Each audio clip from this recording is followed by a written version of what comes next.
नमस्कार. सो आत्ता 1 वीक झाला कॉम्पिटिशन होऊन अँड आता ऑफ सीझन टाकला म्हणजे ऑलमोस्ट अँड त्याच्यानंतर जेव्हा ऑफ सीझन टाकतो आपण म्हणजे बॉडी बिल्डर्स लोक टाकतात तेव्हा म्हणजे ऑलरेडी तुमच्या इंटरनल ऑर्गन्सवरती खूप प्रेशर असतं म्हणजे कारण तुम्ही 6-7 मील्स एकदम हेवी करतात.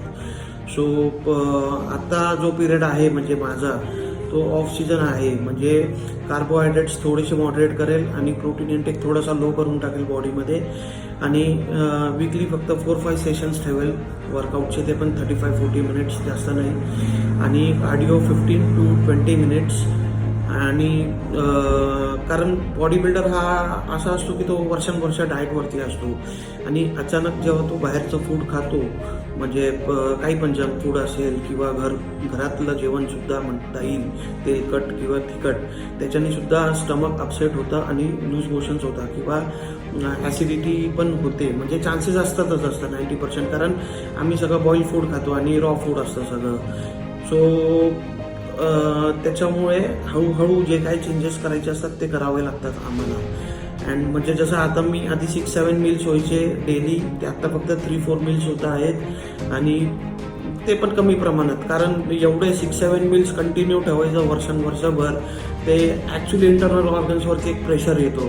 सो प्रत्येक बॉडी बिल्डर हा ऑफ सीझनमध्ये थोडासा ब्रेकडाऊन करतो डाएट थोडासा. आणि म्हणजे माझं तरी सांगतोय की तू 2 चीट मील्स होतात माझे दिवसभरात आता, म्हणजे करतो मी घरगुती जेवण करतो, त्याला चीट मील पण म्हणता नाही येणार, एक जस्ट नॉर्मल फूड. पण मी काही क्लायंट्स लोकांचं बघितलं आहे की जसं जे जिममध्ये जातात नॉर्मल, ते ज्यांना फॅट लॉस करायचा असतो किंवा काय, पण ते एकदा डाएट चालू केला त्यांना की ते एवढे पेटून जातात की जसं काय त्यांना ऑलिम्पिक्सला गोल्ड मेडल मारायचं आहे. सो असं नसतं.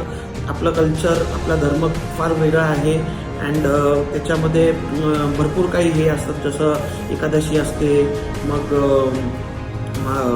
भरपूर सण येतात, रामनवमी, हनुमान जयंती, महाशिवरात्री येते, शिवजयंती येते, या सगळ्या गोष्टी आपल्याला पाळाव्या लागतात. सो स्ट्रिक्ट डाएटवरती एवढंही जाऊ नका की जर तुम्ही डाएट ब्रेकडाऊन करता आहे तुमचं आणि नॉर्मल फूड खाता आहे की तुम्हाला ॲसिडिटी आणि स्टमक अपसेट होतं आहे तुमचं, याची काळजी तुम्ही घेतली पाहिजे.